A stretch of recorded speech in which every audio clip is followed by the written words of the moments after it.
कहा था कि अगर आप अपनी आत्मिक जिंदगी के लिए सीरियस हैं, उसके ऊपर अगर आप काम करना चाहते हैं तो आप सही जगह के ऊपर हैं। जैसे एक गाड़ी किसी कंपनी की है, तो अगर उसे उसी एजेंसी में पहुंचाया जाए तो हमें एक संतुष्टि मिल जाती है कि अभी ये सही हाथों में पड़ चुकी है। आप लोकल मैकेनिक्स को दिखाएंगे, आपको डाउट रहेगा कि शक रहेगा कि पता नहीं इसने उस गाड़ी में सही पार्ट डाले हैं या डुप्लीकेट डाल दिए हैं। लेकिन अगर आप एजेंसी में जिस जगह से वो निकली है वहीं पर आप अगर उसे पहुंचाएं तो आपको यकीन होता है कि अब मैं सही हाथों में पड़ चुका हूं। हालेलुया।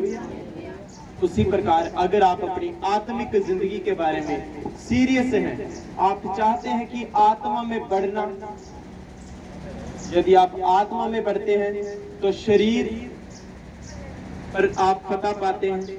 हर एक जीवन का कोना जो आपका जुड़ा हुआ है, आप उसमें आगे बढ़ते हैं जब आप आत्मा में बढ़ते हैं। अगर आप चाहते हैं कि मैं पैसे में ही बढ़ूं तो आप बाकी सारी चीजों में जो है वो पीछे रह जाते हैं। लेकिन अगर आप आत्मा में बढ़ गए, वचन में आगे बढ़ गए, जिंदगी के हर कोने में आप आगे बढ़ेंगे। आमीन आमीन। वचन पढ़ेंगे मेरे साथ, सब जन नोट करेंगे इन बातों को। मेरा विश्वास है आज ये वचन आपके जीवनों में एक बड़े छुटकारे को, बड़े भेद को आपके जीवनों के ऊपर उंडेलेगा। उन सारी बातों का आपके जीवन पर वो पर्दा हटा देगा जो लोगों से सुनी सुनाई बातों का पर्दा आपके जीवनों पर पड़ा हुआ है और उस कारण आप उस काम को नहीं कर पा रहे हैं। मेरा विश्वास है आज ये वचन जब आप सुनेंगे आप स्पष्ट हो जाएंगे कुछ चीजों के बारे में, क्योंकि वचन के बीच में से हम आपको बातें बताएंगे। आमीन आमीन। नोट करना है चीजों को ताकि जब आप समझ जाएं आप दूसरों को भी समझा पाए। आमीन आमीन। प्रेरितों के काम 2 उसकी 38 आयत को हम पढ़ेंगे सब जन। पतरस ने उनसे कहा, मन फिराओ और तुम में से हर एक अपने अपने पापों की क्षमा के लिए यीशु मसीह के नाम से बपतिस्मा ले, तो तुम पवित्र आत्मा का दान पाओगे। आमीन आमीन। एक बार फिर से। पतरस ने उनसे कहा, मन फिराओ और तुम में से हर एक अपने अपने पापों की क्षमा के लिए यीशु मसीह के नाम से बपतिस्मा ले, तो तुम पवित्र आत्मा का दान पाओगे। आमीन आमीन। ऊंची आवाज में आमीन आमीन। जब भी वचन को सुनना है पूरा ध्यान वचन की ओर लगना है, क्योंकि मैं हर बार कहता हूं कि हमें वैसी चर्च नहीं बनना है कि हम आए, नए कपड़े पहन के आए और घूम के चले जाएं, खाना खाएं और चले जाएं। नहीं, एक एक जन जो आवाज को सुन रहा है, जो बातें समझता है, चाहे आप बच्चे हैं, बुजुर्ग हैं, चाहे जवान हैं, अगर आप समझ रहे हैं तो इन चीजों को ग्रहण करें। मैं जब भी प्रचार करता हूँ बड़े सारे लोग कहते हैं कि बड़ा कड़क बोलते हो, और मेरा ये मानना है कि मेरा बोलना कड़क हो सकता है, शिक्षा कड़क हो सकती है, लेकिन आपके जीवनों में बदलाव का कारण जो है वो बन सकता है। आमीन अगर आप इस पर चलेंगे। हालेलुया। प्रेरितों के काम 2 उसकी 38 आयत में हमने पढ़ा, जैसे कि एक बार फिर से सब जन ध्यान से सुनेंगे। पतरस ने उनसे कहा, पतरस ने अब उन चेलों से कहा जो वहां पर मौजूद थे, क्या कहा? मन फिराओ और तुम में से हर एक अपने अपने पापों की क्षमा के लिए यीशु मसीह के नाम से बपतिस्मा ले। पतरस ने उन चेलों से कहा जो यहाँ भीड़ वहां मौजूद थी, जितने भी लोग वहां खड़े थे, उनसे पतरस ने कहा कि मन फिराओ। मन फिराने का मतलब होता है कि अलग तरह से सोचना। जैसे दुनिया सोचती है वैसा नहीं, अलग तरह से सोचना, कि अलग तरह से सोचो। आप सबसे कह रहे हैं कि अलग तरह से सोचो और तुम में से हर एक जन अपने पापों की क्षमा के लिए यीशु मसीह के नाम का बपतिस्मा ले। यहाँ से हमें एक चीज सिंपल क्लियर हो सकती है। आप कोई और चीजों को जाके पढ़ लें या सुन लें, किसी ने ये अधिकार अपने पास नहीं रखा और ना ही किसी के पास ये अधिकार है क्षमा करने का अधिकार। एक बंदे के पास अगर गाड़ी है तो उसे उस गाड़ी को बेचने का अधिकार भी है, किसी को मुफ्त में देने का अधिकार भी है, उस गाड़ी में नई चीजें डलवाने का अधिकार है, वो किसी और को भी दे दे, ये उसके पास अधिकार है। आपके पास कोई अधिकार ही नहीं है। आपको अगर कोई कह दे कि आप कैसे ये पंखे को किसी और को दे सकते हैं, नहीं दे सकते, क्योंकि आपके पास इसका अधिकार नहीं है। इसका अधिकार चर्च के पास है। चर्च के लोगों से अगर कोई कहेगा, जो चर्च की टीम जो चला रहे हैं, अगर वो चाहे तो ये दे सकते हैं, क्योंकि उनके पास अधिकार है। आप लोगों के पास, किसी के पास ये अधिकार नहीं है कि इसको उठा के किसी को बेच दे या इसकी कमाई खाए। नो। उसी प्रकार यहाँ वचन कह रहा है कि तुम में से हर एक जन अपने पापों की क्षमा के लिए प्रभु यीशु मसीह के नाम का बपतिस्मा लो। यहाँ पे क्लियर होता है कि पाप क्षमा करने का अधिकार केवल और केवल परमेश्वर प्रभु यीशु मसीह के पास है। हालेलुया। और वचन यहाँ ये कह रहा है कि अगर आप चाहते हो कि आपके अपराध क्षमा किए जाएं, बाइबल कहती है कि हम सब जन्म से पापी हैं, सब ने पाप किया, हर एक ने पाप किया, और इसीलिए सब परमेश्वर की महिमा से रहित हैं। बाइबल बताती है कि परमेश्वर इतना पवित्र परमेश्वर है कि वो पाप को देखता तक नहीं। जब उसका आत्मा हमारे और आपके जीवन में जब पाप को देखता है, तो बाइबल कहती है वो पवित्र आत्मा शोकित होता है, नाराज होता है। इसी प्रकार बाइबल यहाँ बता रही है कि अगर तुम चाहते हो कि तुम्हारे पाप क्षमा किए जाएं, वचन आप जब पढ़ोगे वहां पे बताया गया है कि कुछ दुख, कुछ मुसीबतें, कुछ बीमारियां, कुछ परेशानियां हमारे जीवन में इसीलिए हैं क्योंकि वो हमारे पाप का क्या है, नतीजा है। हमारे पाप के कारण वो चीजें हमारे जीवनों में आई हैं। सोचो, एक घर के अंदर एक सांप घुस आया, आप तो 5-6 जने अंदर बैठे हैं, एक सांप घुस आया और उसके कारण हलचल मच गई आपके जीवन में कि सांप आ गया, कोई डंडा लेने जा रहा है, कोई दरवाजा खोलने जा रहा है, कोई किसी को बुलाने जा रहा है। आपकी शांत जिंदगी में क्या हुआ, हलचल मच गई। उसके कारण क्या हुआ, आप में भगदड़ मच गई, कोई वहां भाग रहा है, कोई वहां भाग रहा है। उसी प्रकार यहाँ बाइबल क्या बता रही है कि पाप के कारण हमारे जीवनों में कुछ दुख, कुछ मुसीबतें, कुछ परेशानियां आती हैं, जिसके लिए कोई डॉक्टर्स के पास दौड़ रहा है, कोई किसी और के पास, किसी फलाने के पास, किसी और बंदे के पास जा रहा है। क्यों? क्योंकि उसके जीवन में कोई ऐसा दुख, ऐसी मुसीबत, ऐसी परेशानी आ चुकी है। बाइबल में जब हम पढ़ते हैं कि 38 साल का रोगी एक बंदा 38 साल से बीमार पड़ा हुआ था और वो एक जगह पर मौजूद था, और प्रभु यीशु मसीह जब उसके पास से निकले तो उन्होंने उससे कहा कि जा, तेरे अपराध क्षमा हुए। और जैसे उसने ये बोला कि तेरे अपराध क्षमा हुए, वो बंदा बता रहे हैं 38 साल एक उम्र है, 38 साल के बाद उठा, अपना जो बिस्तरा वहां पड़ा हुआ था उसे उठाकर, अपनी जिस खाट पर वो बैठा था उसे उठाकर वो चला गया। क्या कहा परमेश्वर ने कि जा, तेरे अपराध क्षमा हुए। यहाँ से हमें क्या पता चलता है कि उन पापों के कारण कोई बीमारी उसके जीवन में आ चुकी थी, जो वो वहां 38 साल से पड़ा हुआ था। हो सकता है आप में से कोई 5 साल से किसी दुख में हो, 15 साल से किसी बीमारी में हो, शुरू जब से पैदा हुआ तब से वो बीमारी में हो सकता है वो आपके या आपके किसी परिवार के जन के पाप का नतीजा हो। हालेलुया। यहाँ बाइबल क्या बता रही है कि अपने अपराधों की क्षमा के लिए, अगर आप चाहते हो कि आपके पाप मिट जाएं, अपने अपराधों की क्षमा के लिए तुम सब में प्रभु यीशु मसीह के नाम का बपतिस्मा लो। हालेलुया। बपतिस्मा क्या है मैं नहीं जानता, आपको किसी ने पहले बताया है या नहीं है, आपने बपतिस्मा लिया है या नहीं लिया है, लेकिन ये बात एक अहम बात है। अगर आप मसीहत में हो तो ये बात टॉप पर, जिसे कहते हैं, ये काम टॉप पर होना चाहिए, ये काम होना चाहिए, उसके बाद आगे की चीजें हैं। हालेलुया। क्योंकि बाइबल कहती है जो कोई विश्वास करे और बपतिस्मा ले, उसी का उद्धार होगा, उसी की मुक्ति होगी। और कई लोग अभी ये सोचते हैं कि मैंने अभी बपतिस्मा नहीं लेना, मैंने उद्धार नहीं पाना। आप अपने पिछले जीवन को देखो, पहले क्या देखना है, कि आप अभी तो आपको दरवाजा मिल गया मुक्ति के लिए जाने का, उद्धार पाने का, स्वर्ग जाने का। और सोचो जब आपने मसीह को जाना नहीं था, उन लोगों ने जिन्होंने बपतिस्मा नहीं लिया है, जब आप लोगों ने मसीह को जाना नहीं था, आप भाग रहे थे कि मुक्ति मिले, स्वर्ग भी जाना है, ये चीजें करनी, आप भरमाए गए थे लोगों के द्वारा, और कैसे कैसे काम आप करते थे। सोचो किस चक्कर में कि मुक्ति, स्वर्ग भी जाना है, आगे आगे जाना है।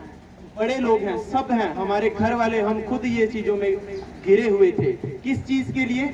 कि स्वर्ग जाना है, मुक्ति पानी है। और बाइबल कहती है, यीशु मसीह कहते हैं कि मुक्ति का, उद्धार का, स्वर्ग जाने का एकमात्र दरवाजा सिर्फ मैं हूं। हालेलुया।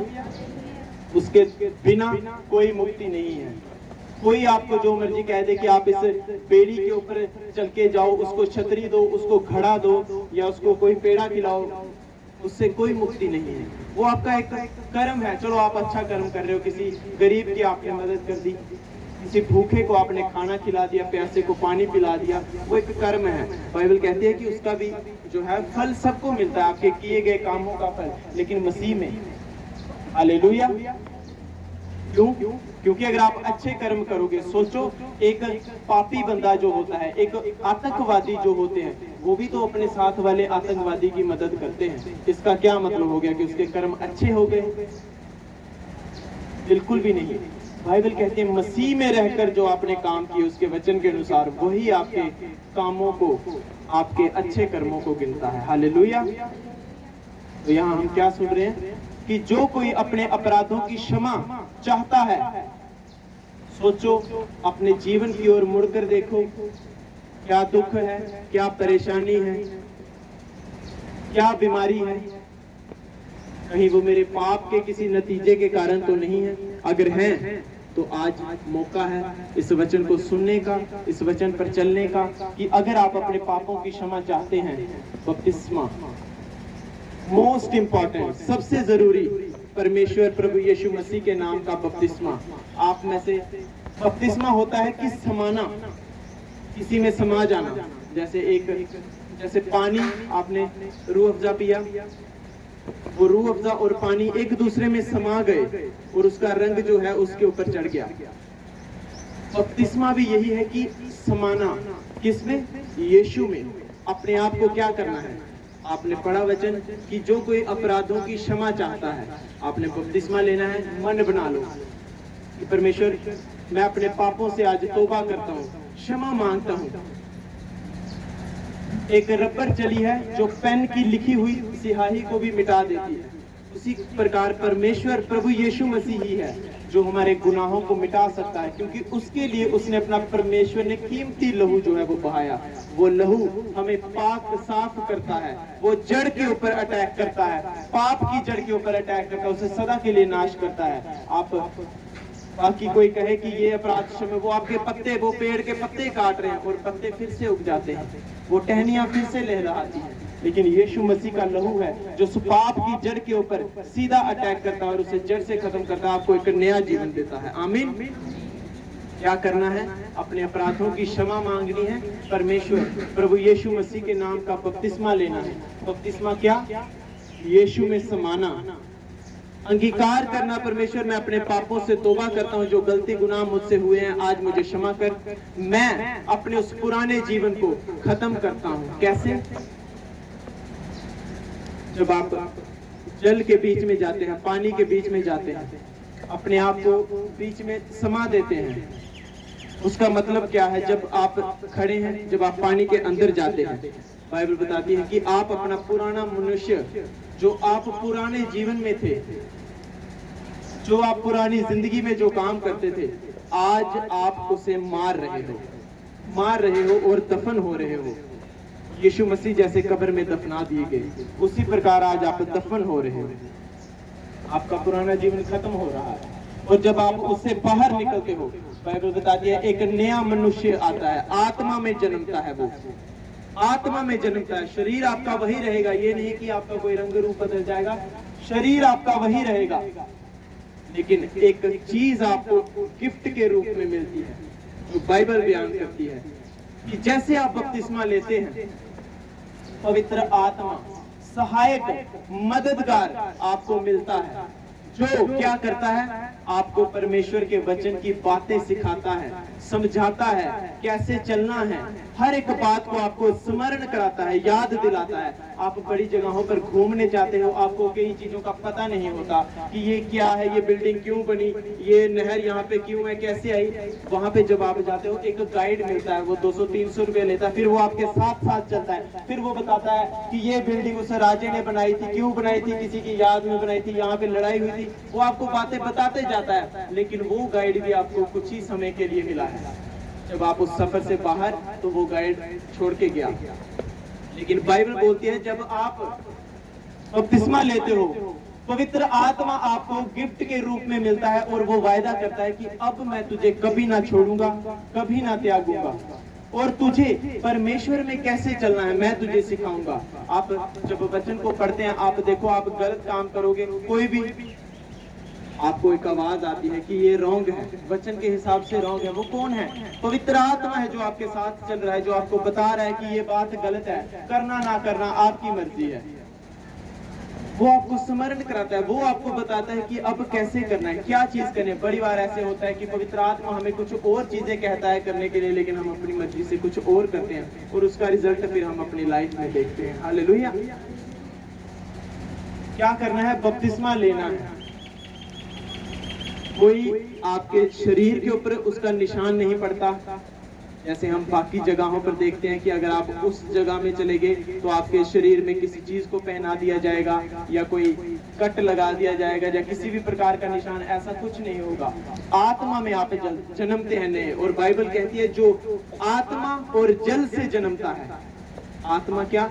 आप पवित्र आत्मा से जब जन्मते हैं, और जल से, पानी से जब आप निकलते हैं, आप नया जीवन पाते हैं।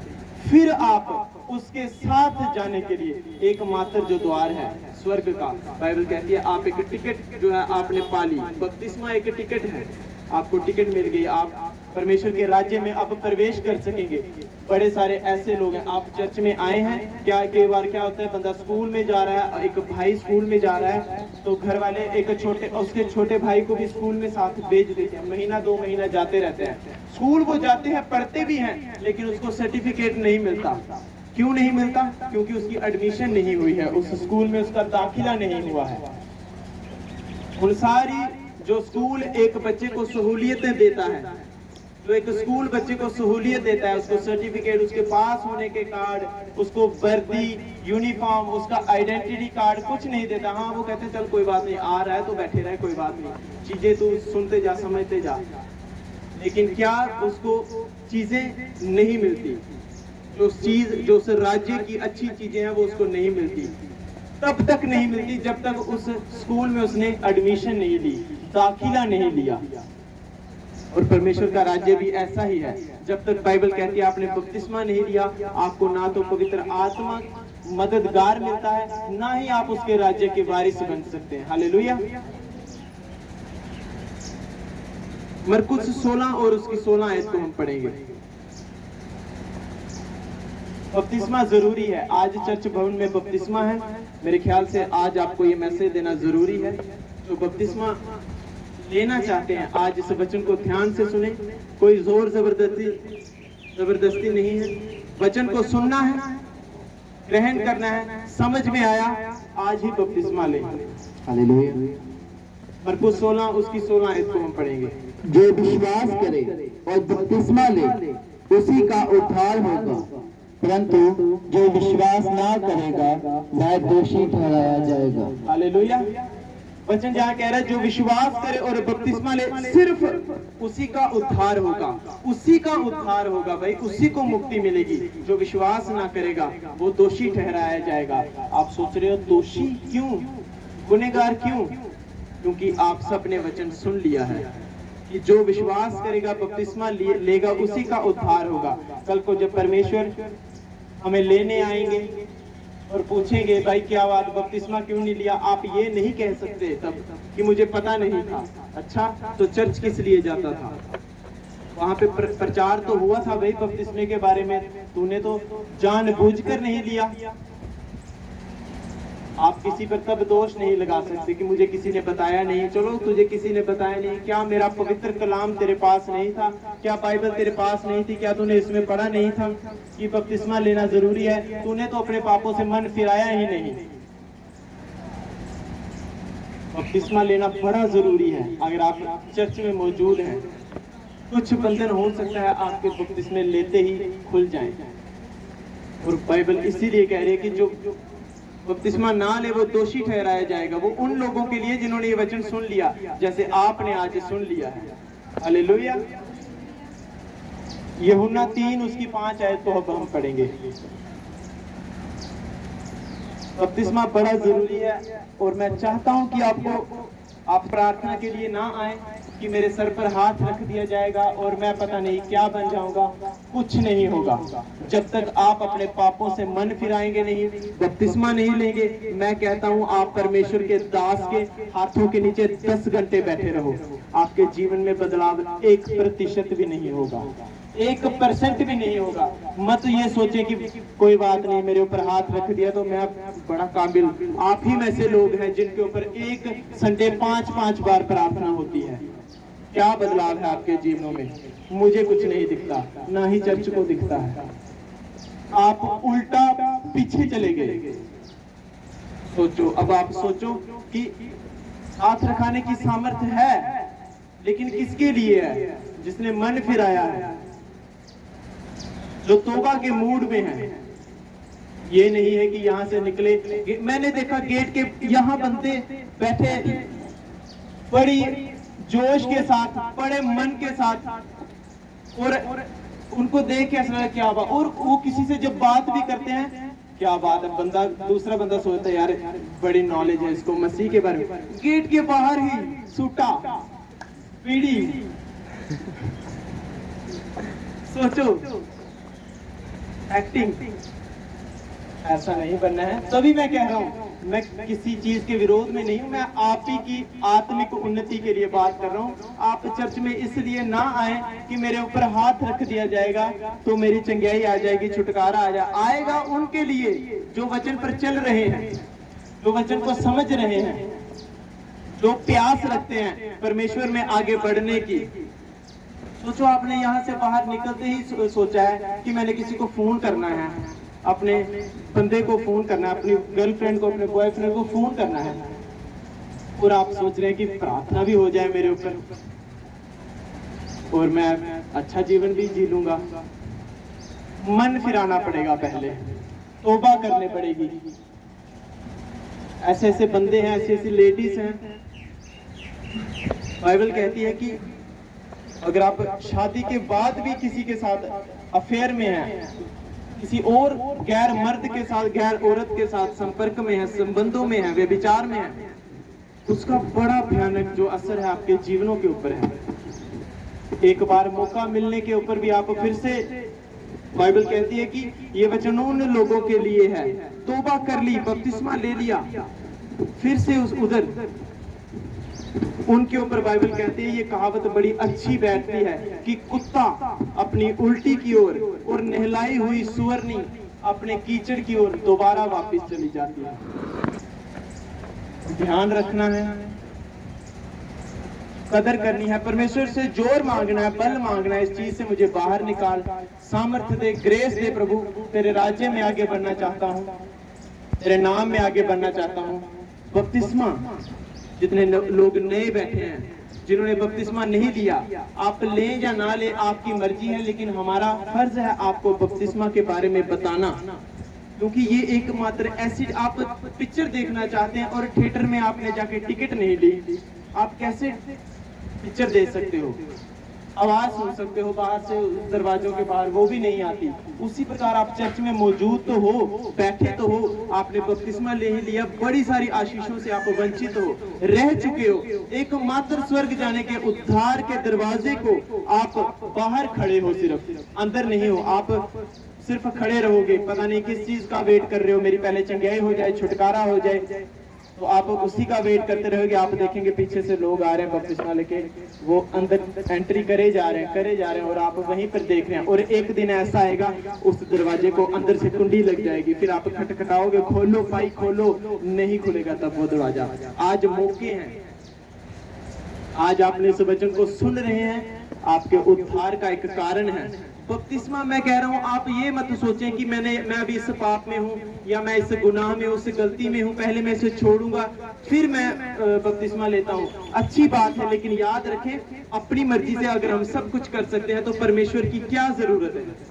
कोई जरूरत है। जब आपने बपतिस्मा जैसे ही लिया, एक सहायक आपको मिलता है, परमेश्वर का आत्मा आपको मिलता है जो दिखता नहीं है लेकिन आपको उसके ऊपर चलने की बातें बताता है, सिखाता है। आप में से बड़े लोग ऐसे होंगे जिनके जीवन में ये गवाही होगी कि जिन्होंने जब तक बपतिस्मा नहीं लिया था उनका दिल प्रार्थना में नहीं लगता था, वचन पढ़ने में नहीं लगता था, परमेश्वर की ओर सेवा करने में नहीं लगता था। लेकिन बपतिस्मा जब आपने ले लिया, देखो बड़े सारे लोग हैं प्रार्थना में भी आगे बढ़ चुके हैं, प्रचार भी सुनते हैं और उस पर अमल भी करते हैं, सेवा में भी आगे बढ़े। कौन सिखा रहा है उन्हें? पवित्र आत्मा जो उन्हें गाइडर मिल गया है, वो उनके जीवनों को बदलता है आहिस्ता। बाइबल कहती है अंश अंश करके पवित्र आत्मा आपको बदल देता है। आप ये मत सोचें कि आप अपने आप को खुद बदल सकते हैं, आप अपना बाहरी रंग रूप कपड़े चेंज कर सकते हैं, अपने मन को, अपनी आत्मा को साफ नहीं कर सकते जब तक परमेश्वर आपके साथ नहीं है। आमीन। कौन कर सकता है? केवल प्रभु यीशु मसीह। तो अगर आप जान चुके हैं तो उसकी ओर मुड़ना है, मन फिराना है, मन फिराना है पापों से, उन सारे संसार की चीजों से जो आपको परमेश्वर से दूर करती हैं। आज मन फिराना है, परमेश्वर तेरी ओर मुड़ते हैं। पापों को छोड़ते हुए आज तेरे नाम में मैं अपने पुराने उस बंदे को मारता हूँ जो मेरा जीवन है, आज मारता हूँ, आज मैं जन्मता हूँ, आज मैं तेरे साथ नया जन्म पाता हूँ, तेरा मददगार जो मुझे मिलना है। फिर देखो, जब पवित्र आत्मा आपको मिलेगा, आपको उसके कई वरदान मिलते हैं। एक बंदा आपको जब मिले अच्छी पोस्ट पे जो होता है, जब आप उसके साथ चलते हैं, कई सारी चीजें आपको वैसे ही मिलती हैं। उसके साथ गाड़ी में आप बैठे हैं, खाना पीना रहना सहना वो सब आपको फ्री में बिना कहे मिलता है। उसी प्रकार बाइबल कहते हैं जब पवित्र आत्मा आपको मिल जाता है, कई चीजों को आपको मांगने की जरूरत नहीं है, वो ऑटोमेटिकली गिफ्ट जो है वो उसके आपके पास अन्य भाषा के, चंगे करने के वरदान, प्रचार करने के और चीजों के वरदान जो है वो आपके ऊपर उंडेलता है जब पवित्र आत्मा आपको मिलता है। अगर आप चाहते हैं कि पवित्र आत्मा आपको मिले, उसका एक ही चीज है, कैसे लेना है? बपतिस्मा जब आप लेंगे फिर ही पवित्र आत्मा आपको मिलेगा। यूहन्ना 3 उसकी 5 आयत को हम पढ़ेंगे। यीशु ने उत्तर दिया कि मैं तुझसे सच सच कहता हूँ, जब तक कोई मनुष्य जल और आत्मा से ना जन्मे तो वह परमेश्वर के राज्य में प्रवेश नहीं कर सकता। ऊंची आवाज में हालेलुया, हालेलुया, हालेलुया, हालेलुया। क्या यहाँ हमने सुना कि यीशु ने सच सच कहा, परमेश्वर ने खुद कहा कि जो कोई मनुष्य जल और आत्मा से बपतिस्मा ना ले वो परमेश्वर के राज्य में प्रवेश नहीं कर सकता। एक गेट में एंट्री लगा दी, गेट बंद कर दिया गया है कि जब तक किसी के पास ये कार्ड नहीं है, एंट्री कार्ड नहीं है, तब तक वो अंदर नहीं आ सकता, चाहे आप उस अंदर रहने वाले के सगी संबंधी ही क्यों ना हो। लेकिन एक रूल बना दिया गया है, नियम बना दिया गया है कि जब तक ये टिकट किसी के पास नहीं है वो अंदर नहीं आ सकता। यीशु मसीह ने खुद कहा इसमें कि मैं सच सच कहता हूं कि जो कोई मनुष्य जल से और आत्मा से ना जन्मे वो परमेश्वर के राज्य में प्रवेश नहीं कर सकता। मत किसी वहम में रहना कि चर्च आ रहे हो, 10 साल चलोगे तो आप आ ही रहे हैं तो आपका उद्धार हो जाएगा। हो सकता है आप चर्च में आके बड़े कामों को कर रहे हो, बड़ी सेवा कर रहे हो, बड़े बीजों को बो रहे हो, लेकिन एकमात्र आज्ञा, जो कोई जल और आत्मा से नहीं जन्मता वो परमेश्वर के राज्य में प्रवेश नहीं कर सकता। जल क्या है? जब आप बपतिस्मा लेते हैं वो जल के बीच में आपको डुबकी लगानी है। और आत्मा का बपतिस्मा कैसे? जब आप उससे बाहर निकलते हैं, पवित्र आत्मा आपको गिफ्ट के रूप में दे दिया जाता है। आमीन। जो कोई जल और आत्मा से नहीं जन्मता वो परमेश्वर के राज्य में प्रवेश नहीं कर सकता। नोट करें इस बात को, जब तक आपने बपतिस्मा नहीं लिया है आपका उद्धार नहीं हो सकता, आप स्वर्ग के वारिस नहीं बन सकते। आमीन। बपतिस्मा लेना जरूरी है। जिन्होंने बपतिस्मा नहीं लिया है अपने इस वचन को आज ध्यान से समझें, क्योंकि हम चाहते हैं कि परमेश्वर के राज्य की और भी आशीषें आप लें और उसके राज्य में आगे बढ़े। प्रेरितों के काम 22 उसकी 16 आयत को हम पढ़ेंगे।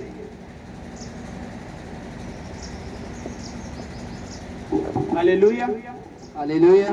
प्रेरितों के काम 22 उसकी 16 आयत। अब क्यों देर करता है, उठ बपतिस्मा ले और उसका नाम लेकर अपने पापों को धो डाल। हालेलुया। परमेश्वर का आत्मा यहाँ उन लोगों से कह रहा है जो बपतिस्मा नहीं जिन्होंने लिया, कि उठ, अब देर ना कर। क्या देखता है? यीशु मसीह के नाम का बपतिस्मा ले और अपने पापों को धो डाल। बाइबल कहती है जब आप बपतिस्मा लेते हैं वो आपके गुनाहों को क्षमा कर देता है। वचन में लिखा है कि वो आपके गुनाहों की पोटरी को क्या करता है? अपनी पीठ के पीछे फेंक देता है। और ये भी लिखा है कि जब आप उससे पूछेंगे परमेश्वर बता मैंने कौन से पाप किए, बाइबल में लिखा है परमेश्वर ने वहां कहता है कि मैं नहीं जानता कि तूने कौन से पाप किए, क्योंकि मैं तुम्हारे पापों को याद तक नहीं करता, स्मरण तक नहीं करता। जब तू बपतिस्मा ले ले, जब मुझसे तू क्षमा मांग ले, मैं तेरे पापों को याद तक नहीं करूंगा। ये परमेश्वर का वचन कहता है। आज उन लोगों से कह रहा है कि उठ, अब क्या देखता है, क्यों देर लगाता है? बपतिस्मा ले और अपने पापों को धो डाल। किनके लिए है ये वचन? कोई खास उम्र के लिए नहीं है कि कोई 60 साल 70 साल का बूढ़ा हो रहा है वही बपतिस्मा लेगा। नो, जिनको बात समझ आ रही है, जो बाकी बातें समझ रहे हैं लेकिन इस चीज पर गौर नहीं करते। चाहे आप बच्चे हैं, अगर आप इस बात को समझ रहे हैं कि हो बपतिस्मा लेना जरूरी है, आपको बपतिस्मा लेना चाहिए। मैंने देखा कई परिवार के लोग, माँ बाप अपने बच्चों को बपतिस्मा नहीं लेने देते। क्यों नहीं लेने देते? जब उनसे पूछते हैं कि अभी बच्चा है, भाई बच्चे और भी बड़े बड़े काम कर रहे हैं, फिर आप क्या कहोगे? अभी बच्चा है। बपतिस्मा लेना जरूरी है। अगर आपका बच्चा बाकी सारी चीजों को समझ रहा है तो मेरे ख्याल से इस चीज को भी समझ रहा होगा, और आप भी समझ रहे होंगे इस वचन के द्वारा। बड़े लोग देखें कि बपतिस्मा बच्चों को क्यों नहीं दिला रहे, इनकी शादी भी करानी है, इनका ब्याह भी कराना है। ओ, अगर आप बपतिस्मा ले लोगे तो क्या होगा? शादी नहीं होगी, नहीं, फिर पुण्य करना ब्याह। आप ही वो लोग हो जो कहते हैं और लोगों को कि यीशु मसीह सब कुछ कर सकता है, कैंसर भी ठीक कर सकता है, मरे हुओं को जिंदा भी कर सकता है, बीमारों को चंगा भी कर सकता है। आप ही वो लोग हो जो यही वचन लेके लोगों को कहते हो कि परमेश्वर से सब बातें हो सकती हैं, और बाद में आप ही वो लोग हो जो कह देते हो कि नहीं, शादी अभी नहीं, जब ये बपतिस्मा ले लेगी फिर इसकी शादी नहीं होगी। इतना आपने नीचा समझा हुआ है परमेश्वर को कि वो कैंसर ठीक कर देगा, बीमारों को चंगा कर देगा, मरे हुओं को जिंदा कर देगा, लेकिन उससे शादी नहीं हो पाएगी आपके बच्चों की। सोचो आप अपनी सोच को और परमेश्वर के काम को कितना बड़ा धोखा दे रहे हो, रोक रहे हो उसके काम को।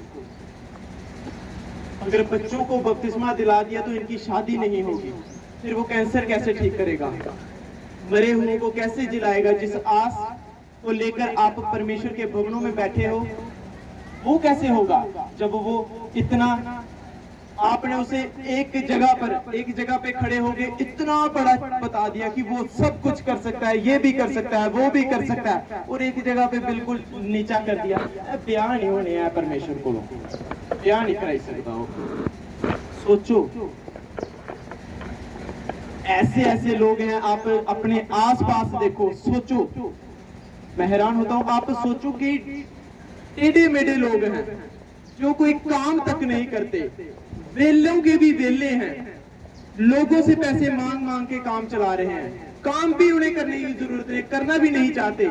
सोचो उनकी शादी हो सकती है, अगर उनको अच्छी बीवियां, अच्छे पति मिल सकते हैं जो परमेश्वर ने उनके लिए क्या सोचा होगा, उनको कैसे हस्बैंड वाइफ देगा वो।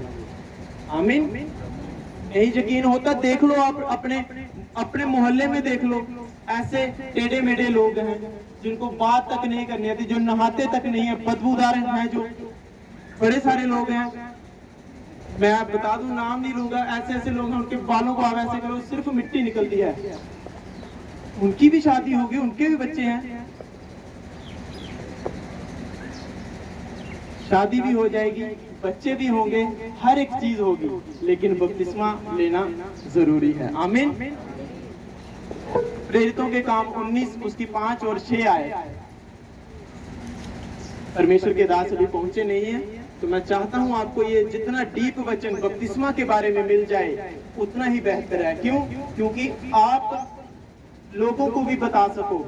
ऐसे ऐसे लोग हैं, आप जानते हो, लोग चर्च में सेवादार बने हुए हैं, यूनिफॉर्म्स डाली है, बड़ी बड़ी बातें करते हैं, बपतिस्मा हुआ ही नहीं है। सोचो क्या प्रचार करेंगे लोगों को, वो क्या लोगों को सुसमाचार देंगे जब उसकी आज्ञा ही नहीं आप मान रहे हो। आप कौन से सेवक हो? कोई सेवक नहीं हो। 2-3 महीने काफी हैं। अगर आप चर्च में लगातार आ रहे हो आपके बपतिस्मे तक, आप चलो ठीक है, आप 2-3-4 महीने आओ, बपतिस्मे के बारे में समझो, समझ आ गई तो, अगर आपको समझ आ गई फिर देर नहीं करनी है, फिर बपतिस्मा लेना है। कोई धर्म नहीं बदलेगा आपका। सोचो लोग इतने गंदे गंदे काम कर रहे हैं, उसके बारे में कोई बात नहीं करता। आप परमेश्वर को अपना जीवन दे रहे हो, क्या उसके लिए ये बातें सह नहीं सकते? अब तो आपको कोई चीज नहीं बोलता। जब आप शराब पीने भी चले जाओ तब आपको कोई नहीं रोकेगा, लेकिन परमेश्वर की ओर जाने से आपको क्यों रोकेगा?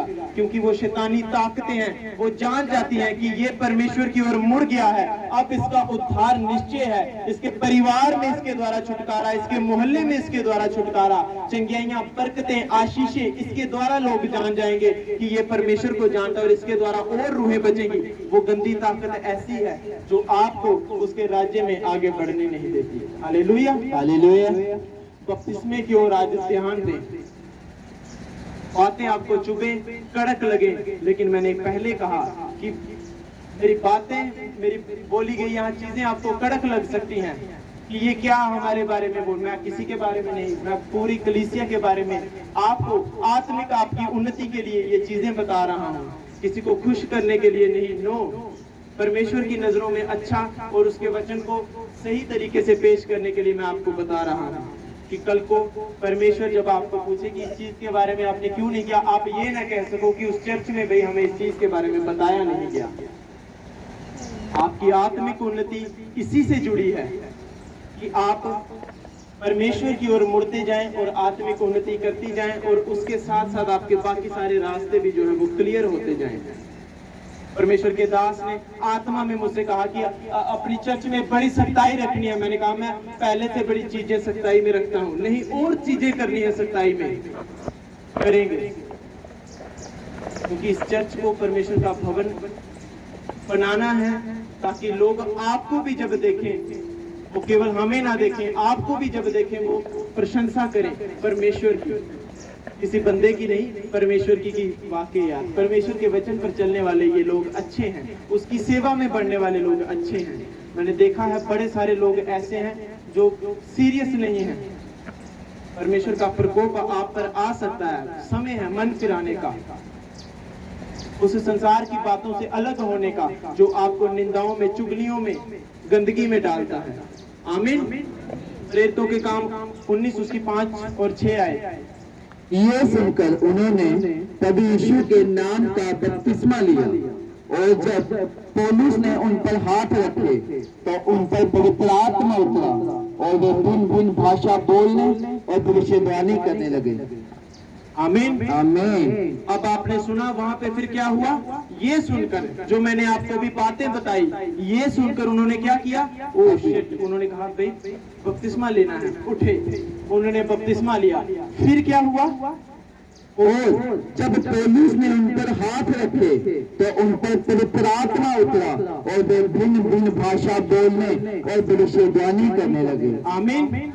समझ आई आपको? इस चीज को क्लियर से समझना है। जो ये उन लोगों के लिए है जो सिर्फ इसी चीज में रहते हैं कि हाथ रखो, हाथ रखो, इधर भी हाथ रखो, अंदर भी हाथ रखो, पास्टर साहब बाहर भी जा रहे हैं, चलते चलते मेरे ऊपर हाथ रख दो।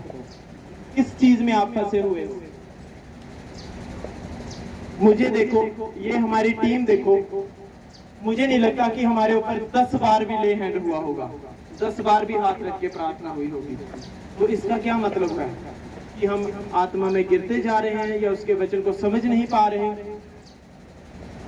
और कई ऐसे हैं, मैं 10 बार एक ही दिन प्रार्थना होगी उनके सिरों पर, और बाद में आप उनके जीवन को देखो, बल्कि वो और स्लो पीछे। सेवा में पहले 10 बजे आ रहे थे, अब 11 बजे आ रहे हैं। चाहे आप आज से आ रहे हो, पड़ोस से आ रहे हो, कहीं से भी आ रहे हो, सोचो आपके ऊपर रोज प्रार्थना, आप ही हो वो लोग, आपके ऊपर 10-10, 15-15 बार ले हैंड हो रहा है। अगर आप ये सोचते हो कि हाथ रखवाने से आपका सब कुछ ठीक हो जाएगा, होगा, लेकिन किन के लिए? यहाँ वचन क्या सुना? जिन्होंने मन फिरा लिया, बपतिस्मा ले लिया, मन फिराए रखा, फिर परमेश्वर के दास पौलुस ने उनके ऊपर हाथ रखा और वो अलग अलग भाषाएं बोलने लगे। इसका क्या मतलब है कि उनके ऊपर दान वरदान उतरने लगे। कईयों के ऊपर चंगा करने का वरदान, प्रचार करने का वरदान, आराधना करने का वरदान, छुटकारा देने का वरदान आ सकता है अलग अलग लोगों के ऊपर। पता नहीं परमेश्वर की कॉलिंग आपके सबके जीवन में कोई भी हो सकती है। कईयों को अन्य भाषा का वरदान आ सकता है, कईयों को चंगा करने का वरदान आ सकता है, अलग अलग वरदान आ सकते हैं। कब? मन फिराने और बपतिस्मा लेने से। मैं आप सबसे दरख्वास्त करता हूं भाई, करवाओ ले हैंड, लेकिन उससे अहमियत ज्यादा परमेश्वर के वचन को दो। जब आप उस वचन को दोगे, सोचो एक लोहे की रॉड को जब आप गर्म करोगे, तगड़ा तरीके से गर्म करोगे, थोड़ा उसके ऊपर अगर पड़ेगा फिर ही वो टेढ़ा होगा। अपने आप को पहले वचन से, सेवा में, परमेश्वर के कामों में इतना गर्म करो, उसके वचन के अनुसार अपने आप को इतना गर्म करो ताकि वो एक टच जब आपके ऊपर आए, आपके जीवन, आपके शरीर के सारी चीजें जो है वो बदल जाए। आमीन। समझना है, खासकर उन लोगों के लिए है ये वचन जो घर से सिर्फ यही सोच कर आए हैं कि हाथ रखवाना है। ऐसा नहीं करना है। आप चाहते हैं जीवनों में बदलाव, घरों में, परिवारों में बदलाव, बपतिस्मा लेना है, मन फिराना है और परमेश्वर के वचन पर सही तरीके से चलना है। आमीन। आखिरी वचन हम पढ़ेंगे यूहन्ना 14 उसकी 26 आयत है।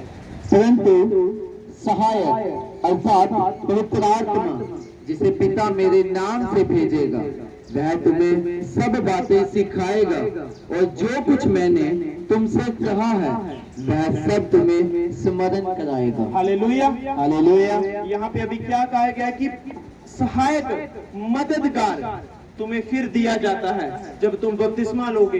अभी आप अगर जिन्होंने बपतिस्मा नहीं लिया है, आप अनाथ हो, आत्मा में आप अनाथ हो, पवित्र आत्मा आपके साथ नहीं है। बाइबल क्या कह रही है? जब पवित्र आत्मा, जब सहायक आपको मिल जाएगा, यहाँ से आप बपतिस्मा लोगे, एक सहायक आपको मिल जाएगा। वो आपको क्या करेगा? ध्यान से सुनना है। सहायक क्या करता है? वह तुम्हें क्या करता है? सब बातें सिखाएगा। सब बातें सिखाएगा, सब बातें सिखाएगा। मैंने कहा कैसे चलना है, उठना है, बैठना है, फिरना है, किससे कैसे बात करनी है, वचन के अनुसार। कई जगह कड़क भी होना पड़ता है, कई जगह शांत भी होना पड़ता है, वो पवित्र आत्मा सिखाता है। और जो कुछ मैंने तुमसे कहा है वह सब तुम्हें स्मरण कराएगा। जो कुछ मैंने तुमसे कहा है वो सब तुम्हें स्मरण कराएगा, याद कराएगा। क्या कहा है परमेश्वर ने हमें? उसके वचन में ये चीजें लिखी हैं। आप हमेशा ऐसा तो नहीं होगा कि आप काम पे भी जा रहे हो, कहीं पे भी जा रहे हो, बाइबल आप अपने हाथ में पकड़ के रखोगे और कोई भी मौका आएगा पहले आप बाइबल ढूंढोगे, ये चीज कहाँ लिखी है। ऐसा थोड़ी होता है। बाइबल क्या कह रही है? जो सहायक, जो मददगार आपको दिया गया है, जब आप कहीं पे भी जा रहे हो, कोई भी चीज होगी, वो अपनी बातें तुम्हें याद दिलाएगा, आपके मन में डाल देगा कि यहाँ पे इस वचन के अनुसार ऐसा काम करना है। हालेलुया। उसके बाद परंतु सहायक अर्थात पवित्र आत्मा जिसे पिता मेरे नाम से भेजेगा, वह तुम्हें सब बातें सिखाएगा और जो कुछ मैंने तुमसे कहा है वह सब तुम्हें स्मरण कराएगा। मैं तुम्हें शांति दिए जाता हूँ। हालेलुया। तो यहाँ हमने क्या सुना?